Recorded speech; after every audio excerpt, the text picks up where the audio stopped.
Krishna Krishna Krishna Hare Hare Hare Krishna Hare Ram Hare Ram Ram Ram Hare Hare Hare Krishna Krishna Krishna Hare Hare Hare Ram Jai Shri Krishna Chaitanya Prabhu Nityananda Shri Advaita Gadadhar Srivasadi Gaur Bhakta Vrinda Hare Krishna Prabhu Ji Hare Krishna.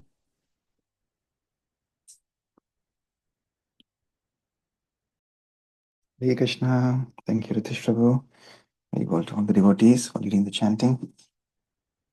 Om Jnanatimidandasya Jnananjanashalakaya Chakshurunmritam Yena Tasmai Shri Guruve Namaha. Namo Om Vishnupadaya Krishna Prishtaya Bhutale Srimate Bhaktivedanta Swaminiti Namine Namaste Saraswati Deve Gauravani Pracharine Nirvishesha Shunyavadi Pashyati Deshatarine Jai Shri Krishna Chaitanya Prabhu Nityananda Shri Advaita Gadadhar Shivasadi Gaur Bhaktivinoda Hare Krishna Krishna Krishna Hare Hare Hare Rama Rama Rama Hare Hare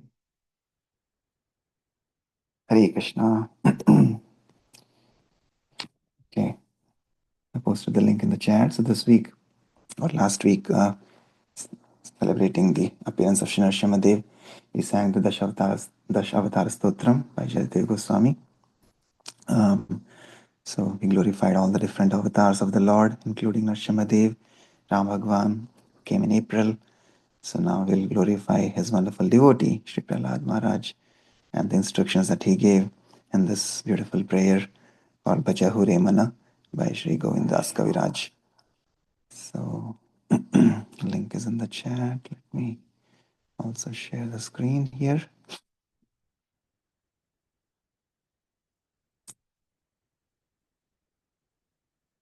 Okay, so let's sing and then we'll read the translations.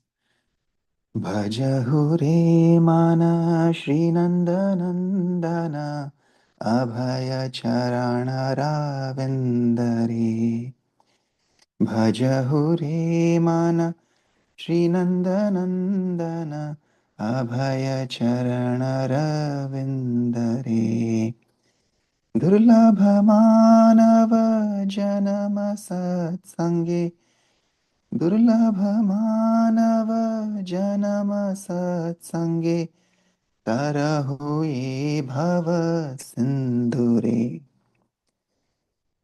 Shita Atapa Bata Barishana Edina Jamini Jagire Bifale Sevino Kripana Durjana Bifale Sevino Kripana Durjana Chapala Sukhalaba Lagire Edhana Yavana Putra Parijana Ite Kiache Parati Tire Kamala Dala Jala Jivana Talamala Kamala Dala Jala Jivana Talamala Bhajahu Haripada Nitire Shravana Kirtana Smarana Vandana Adasevana Dasyare Pujana Sakhijana Atmanivedana Pujana Sakhijana Atmanivedana Govinda Dasa Abhilashare Govinda Dasa Abhilashare Bhajahu Mana Shri Nanda Nandana Bhaya Charanara Vindare Hare Krishna Krishna Krishna Hare Hare Hare Rama Rama Rama Hare Hare. Hey. Shri Govindas Kaviraj Goswami ki jai, Shri Prabhupada ki jai. Anybody would like to read the translation for this prayer? I can read, Prabhuji. Hare Yes, Krishna. Neena Mataji. Hare Krishna. O mind, just worship the lotus feet of the son of the Nanda, which makes one fearless. Having obtained this rare human birth, cross over this ocean of worldly existence through the association of saintly persons. Both in the day and at night, I remain sleepless, suffering the pains of the heat and cold, the wind and the rain. For a fraction of flickering happiness, I have uselessly served wicked and miserly man. What assurance of real happiness is there in all of one's wealth, youthfulness, sons, and family members? This life is tottering like a drop of water on a lotus petal. Therefore, you should always serve and worship the divine feet of Lord Hari. It is the desire and great longing of Govindasa to engage himself in the nine processes of bhakti, namely, hearing the glories of the Lord Hari and chanting those glories, constantly remembering him and offering prayers to him, serving the Lord's lotus feet, serving the Supreme Lord as servant, worshipping him with flowers and incense, and so forth, serving him as a friend and completely offering the Lord's one's very self. Thank you, Prabhuji. Mataji will also read this purport. You can read by Srila Prabhupada. All of them? No, just this first one. First one? Sure. Yeah. Um, January 7, 1969, Los Angeles, California, USA. Purport author A.C. Bhaktivedanta Swami. Bhaja Hure Mana Sri Nanda Nandana Abhaya Charanara. This is a song composed by Govindasa, a great poet and Vaishnava. He says, addressing his own mind, because mind is the center of all elevation. In the Bhagavad Gita, it is said that if you have your mind controlled, then your mind is the best friend. But if your mind is uncontrolled, then he is your greatest enemy. So we are seeking after friend or enemy. So both of them are sitting with me. If we can utilize the friendship of the mind, then we are elevated to the highest perfectional stage. But if we create mind as my enemy, then my path to hell is clear. Therefore, Govind Dasa Thakur, he is addressing his mind. The yogis try to control the mind by different gymnastic process. This is also approved. But it takes a long time, and sometimes there are failures. In most cases, there are failures. Even a big yogi like Vishwamitra, he also failed. What to speak of these tiny and nonsensical yogis? So Govindasa advises that you just engage your mind in Krishna consciousness, then mind becomes automatically controlled. If the mind has no chance of being engaged in any other business except Krishna consciousness, then he cannot become my enemy. It is automatically my friend. That is the instruction of in the Srimad Bhagavatam. Savai Manaha Krishna Padar Vindayoho 9.4.18. Lord King Amrisha, he first of all engaged his mind in the lotus feet of Krishna.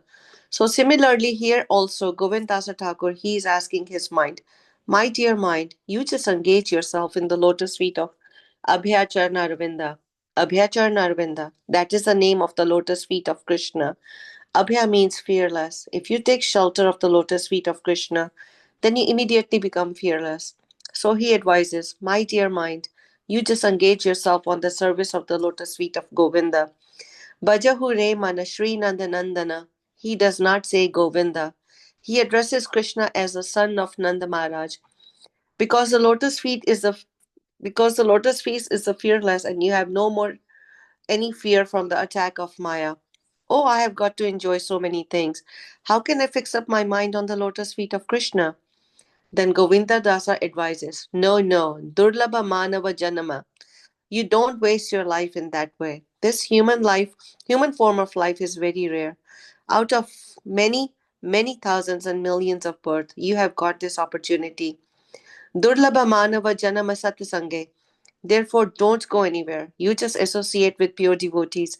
Tarahe e bhava sindure. Then you shall be able to cross the ocean of nations. Oh, if I engage my mind always in Krishna, then how shall I enjoy my life, my other paraphernalia?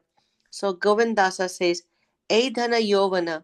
You want to enjoy your wealth and your youthful ages. E dhana yovana, putra parijana. And you want to enjoy the society of friendship, love, and family. But I say, iti ke ache paritete re. Do you think there is a transcendental pleasure in this nonsense thing? No, there is none. It is simply illusion. E dhana yovana putra parijana iti ke ache paritate. Durlabha manava janama satsange taraha e bhava sindhure. Then again he says that Sita atapa bata barisana ehi dina jamini jagire. Vifale sevune kripa durjana chapala sukha labha lagire. Now Govindasa is reminding his mind, you have experience of your material happiness. So material happiness means the ultimate goal of material happiness is sex life. But don't you remember how long you can enjoy the sex life?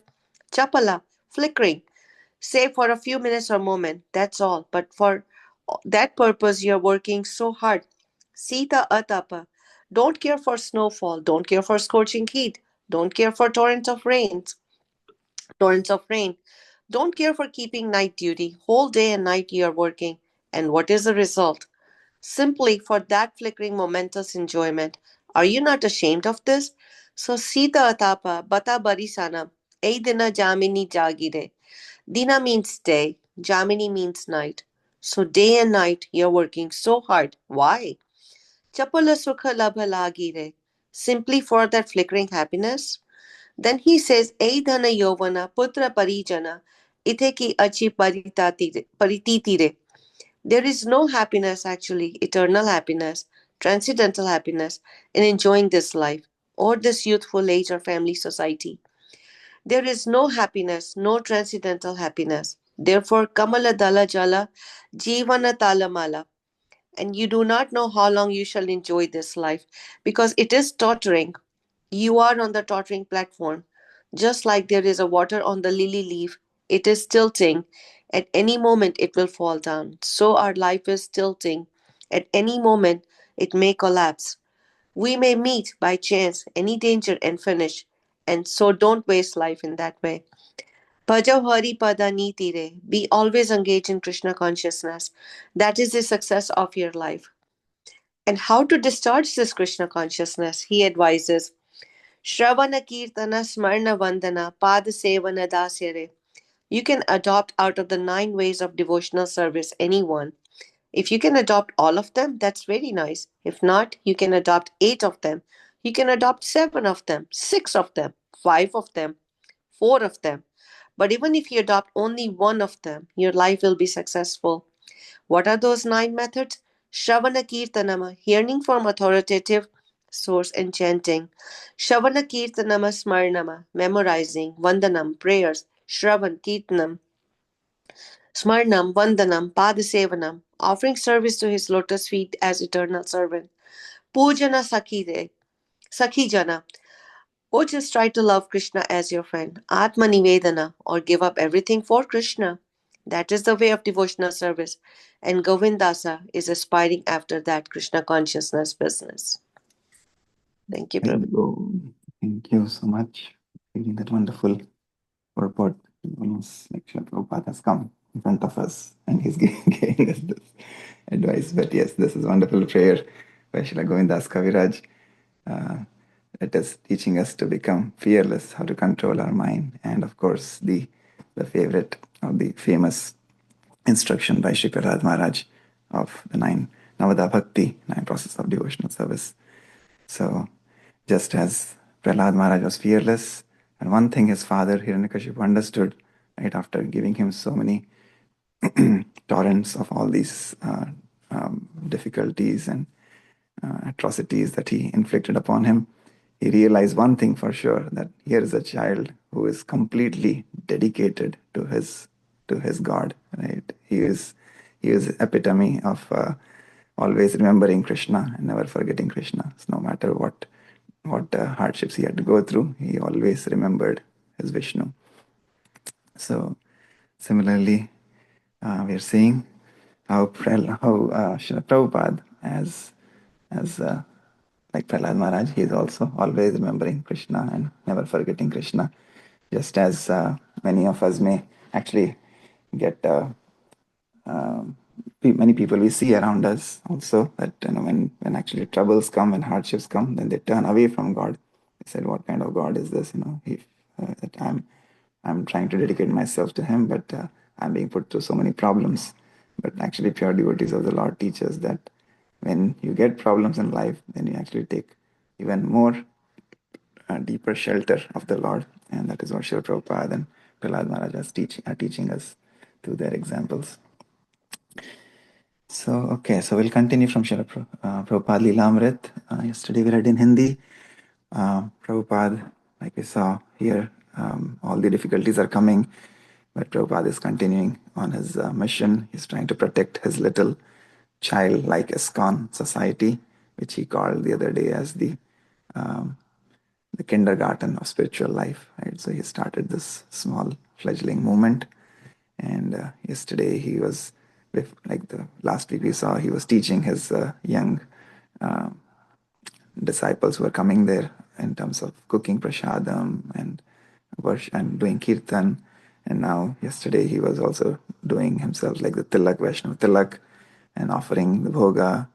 And then all the new devotees were learning all of that process, or at least seeing that. And when Prabhupada was offering the bhoga, he was ringing the bell. So they started calling it as the bell ceremony, because they didn't really understand what the prayers meant, but at least they lovingly call it as the bell ceremony.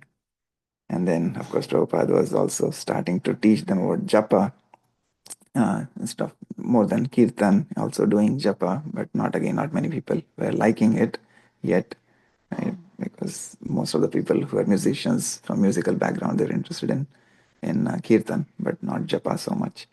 But Prabhupada was again like seeing everybody equal, seeing the presence of the Lord in everything around him, and he was also encouraging Bill, who was dancing during kirtan, and while others were thinking that he's very egotistic, but Prabhupada was considering him as seeing Lord Chaitanya Mahaprabhu dancing in front of him. So that's what we read yesterday. So we'll continue here. Let me continue. Bill sometimes returned from his wanderings with money, and although it was not very much, he would give it to Swamiji. He liked to sleep at the storefront and spend the day on the street, returning for lunch or kirtans or a place to sleep. He used to leave in the morning and go looking for cigarettes on the ground. To Bill, the Swami was part of the hip movement and thus earned a place of respect in his eyes as a genuine person. Bill objected when the boys introduced signs of reverential worship toward the Swami, starting with their giving him an elevated seat in the temple. And as the boys who lived with the Swami gradually began to show enthusiasm, competition, and even rivalry among themselves, Bill turned from it in disgust. He allowed that he would go on just helping the Swami in his own way, and he knew that the Swami appreciated whatever he did, so he wanted to leave it at that. Carl Jurgens had helped Prabhupada in times of need. He had helped with the legal work of incorporating ISKCON, signed the ISKCON charter as a trustee, and even opened his home to Swamiji when David had driven him from the Bowery loft. But those days, when he and Eva had shared their apartment with him, had created a tension that had never left. He liked the Swami, he respected him as a genuine sannyasi from India, but he didn't accept the conclusions of the philosophy. The talk about Krishna and the soul was fine, but the idea of giving up drugs and sex was carrying it a little too far. Now Prabhupada was settled in his new place, and Carl decided that he had done his part to help and was no longer needed. Although he had helped Prabhupada incorporate his International Society for Krishna Consciousness, he didn't want to join it. Carl found the Second Avenue Kirtans too public, not like the more intimate atmosphere he had enjoyed with the Swami on the Bowery.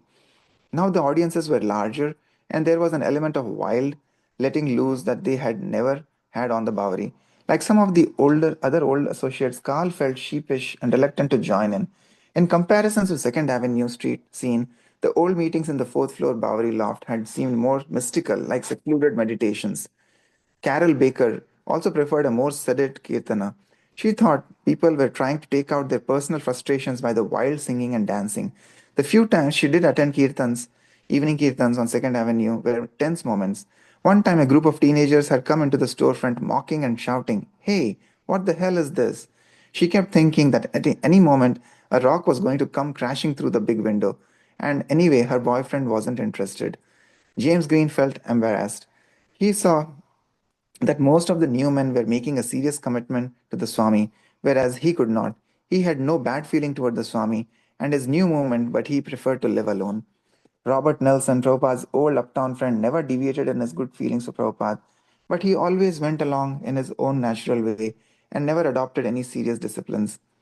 Somehow, almost all of those who had helped Prabhupada uptown and on the Bowery did not want to go further once he began a spiritual organization, which happened almost immediately after he moved into 26 Second Avenue.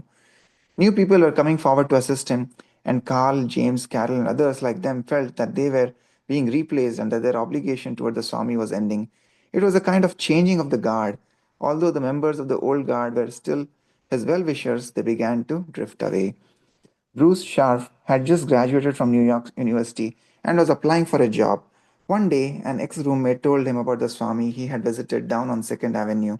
They sing there, his friend said, and they have this far out thing where they have some dancing.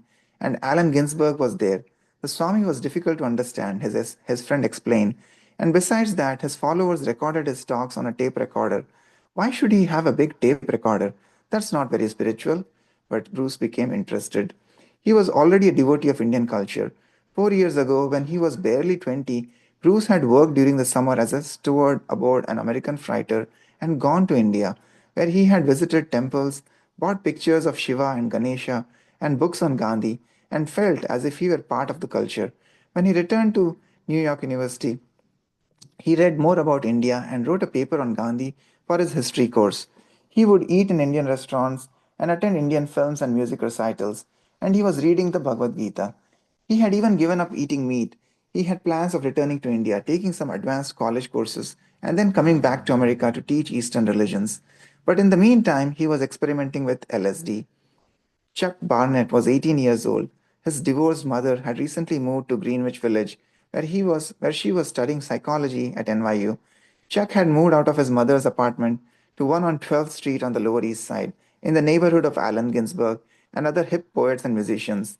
He was a progressive jazz flutist who worked with several professional groups in the city. He had been practicing Hatha Yoga for 6 years and had recently been experimenting with LSD.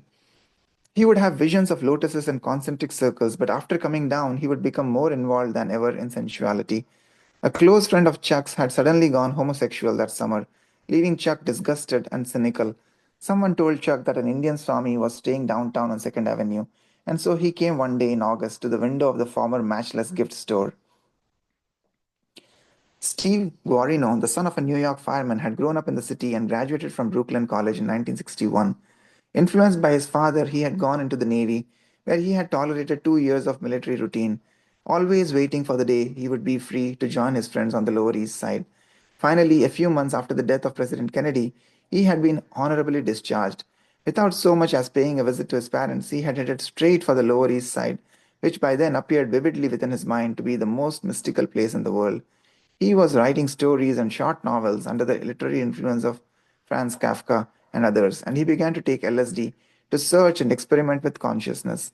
A Love Supreme, a record by John Coltrane, the jazz musician, encouraged Steve to think that God actually existed. Just to make enough money to live, Steve had taken a job with the welfare office. One afternoon during his lunch hour, while walking down 2nd Avenue, he saw the Matchless gift store had a small piece of paper in the window announcing lectures in Bhagavad Gita, A.C. Bhaktivedanta Swami. Chuck. I finally found 2nd Avenue and 1st Street, and I saw through the window that there was some chanting going on inside, and some people were sitting up against the wall. Beside me on the sidewalk, some middle class people were looking in and giggling. I turned to them, and with my palms folded, I asked, "Is this where a Swami is?" They giggled and said, "Pilgrim, your search has ended." I wasn't surprised by this answer because I felt it was the truth. Bruce and Chuck, unknown to one another, lived only 2 blocks apart. After the suggestion from his friend, Bruce also made his way to the storefront. Bruce. I was looking for Hare Krishna. I had left my apartment and had walked over to Avenue B when I decided to walk all the way down to Houston Street. When I came to First Street, I turned right and then, walking along First Street, came to 2nd Avenue. All along First Street, I was seeing these Puerto Rican grocery stores, and then there was one of those churches where everyone was standing up and singing loudly and playing tambourines. Then, as I walked further along First Street, I had the feeling that I was leaving the world, like when you are going to the airport to catch a plane, I thought, now I'm leaving a part of me behind and I'm going to something new. But when I got over to Second Avenue, I couldn't find Hare Krishna. There was a gas station, and then I walked past a little storefront, but the only sign was one that said Matchless Gifts.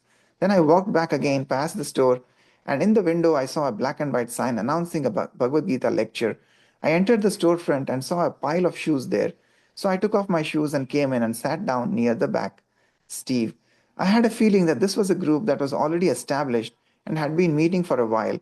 I came in and sat down on the floor, and a boy who said his name was Roy was very courteous and friendly to me. He seemed to be one who had already experienced the meetings. He asked me my name, and I felt at ease. Suddenly, the Swami entered, coming through the side door. He was wearing a saffron dhoti but no shirt, just a piece of cloth like a long sash, tied in a knot across his right shoulder, and leaving his arms, his shoulder, and part of his chest bare. When I saw him, I thought of the Buddha. Bruce. There were about 15 people sitting on the floor. One man with a big beard sat up by the front on the right hand side, leaning up against the wall. After some time, the door on the opposite side opened, and in walked the Swami. But when he came in, he turned his head to see who was in his audience, and then he stared right at me. Our eyes met. It was as if he were studying me. In my mind, it was like a photograph was being taken of Swamiji looking at me for the first time. There was a pause. Then he very gracefully got up on the dais and sat down and took out a pair of hand cymbals and began a kirtana. The kirtana was the thing that most affected me. It was the best music I'd ever heard, and it had meaning. You could actually concentrate on it, and it gave you some joy to repeat the words Hare Krishna. I immediately accepted it as a spiritual practice. Hare Krishna. Pause here. If you take any reflections, comments from today's reading.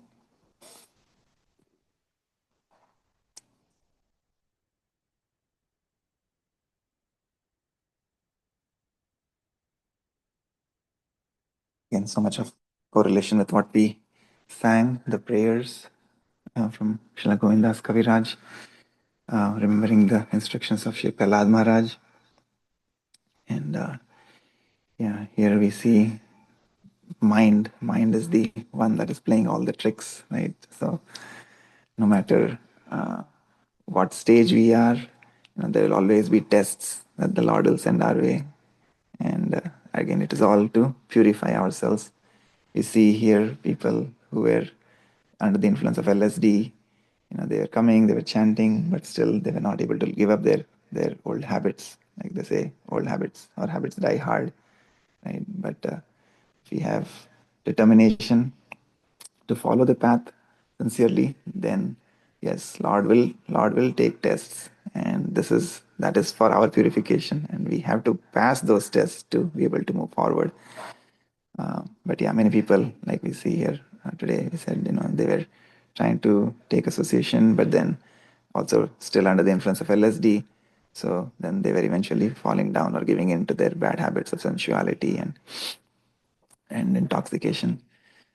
But yeah, if we are able to control our mind by sincerely chanting Hare Krishna, staying on the path, not giving it up, because these are like valleys.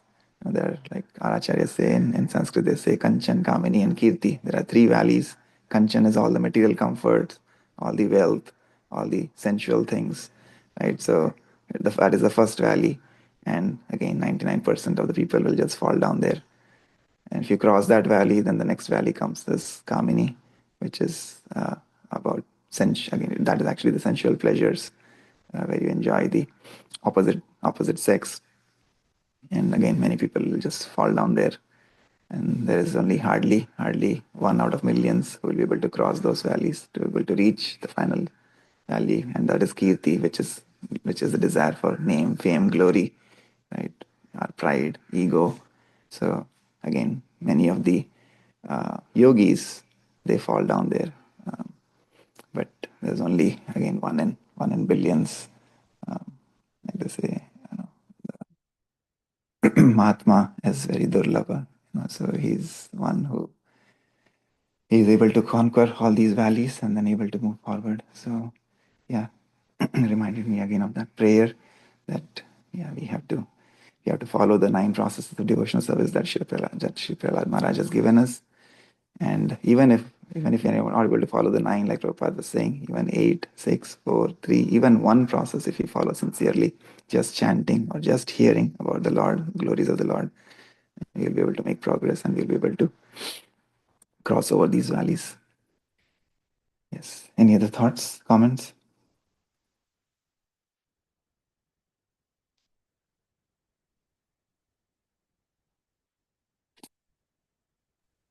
Hare Krishna, oh, Hare Krishna, everyone. I recently heard a lecture of Prabhupada, and he was saying that we have to हम किसी ना किसी के दास बनते हैं, या तो फिर we will be, das or servant of our senses, or anything else. Somebody can be das of their kids, something else, workaholic people, or the highest thing is to become das of Krishna. So हमें किसी ना किसी की भक्ति करनी है. So why not the highest? So that was again seen in our reading today. So I was just reflecting to what I heard from Srila Prabhupada in his lecture. Just wanted to share that, Prabhu. Hare Krishna. Hare Krishna. Thank you.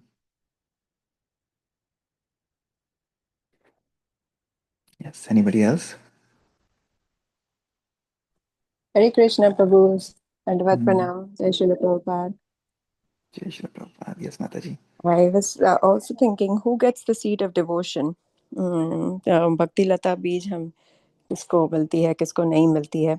Prabhupada के contact में कुछ लोग आए जो they were not interested, and they left, and the others took on, even though the initial picture that was portrayed by their friends was not positive. So there is some component to be said about the Agyat Sukriti. And we read the person Bruce. He went to India. He got some exposure. He went to temples there.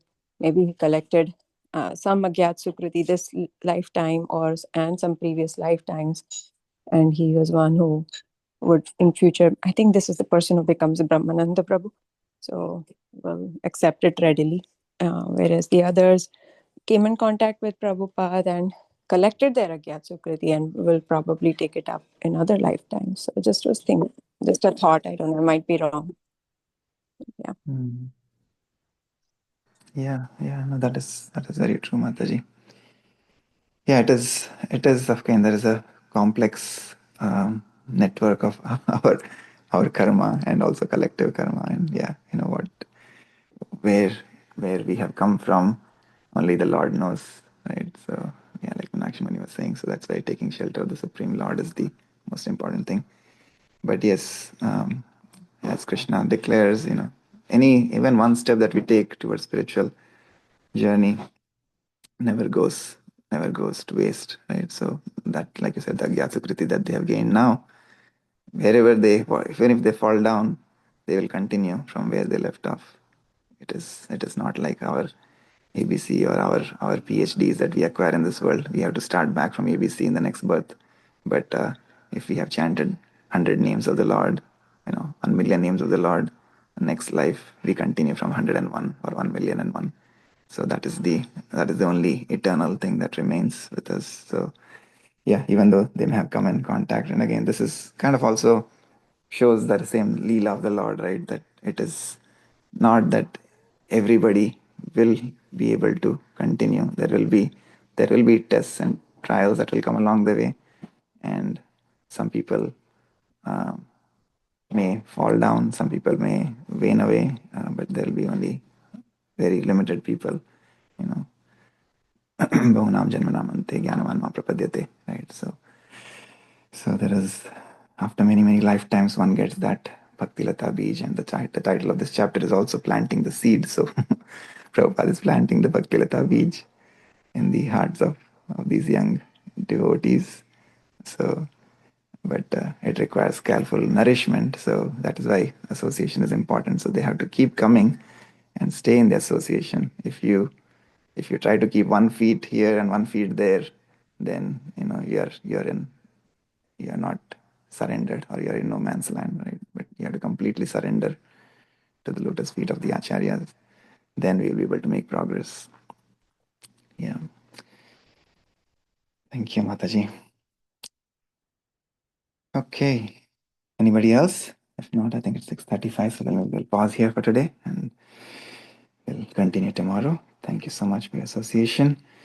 वाञ्छकल्पतरुभ्यश्च कृपा सिन्धुभ्य एव च पतितानां पावनेभ्यो वैष्णवेभ्यो नमो नमः। अनंत कोटि वैष्णवृंद की जय। जगत गुरु श्रील प्रभुपाद की जय। निताई गौर। हरि हरि बोल। हरे Krishna. Thank you, Prabhuji. Have a great day, everyone. Hare Krishna. Hare Hare Krishna. Krishna. Hare Krishna.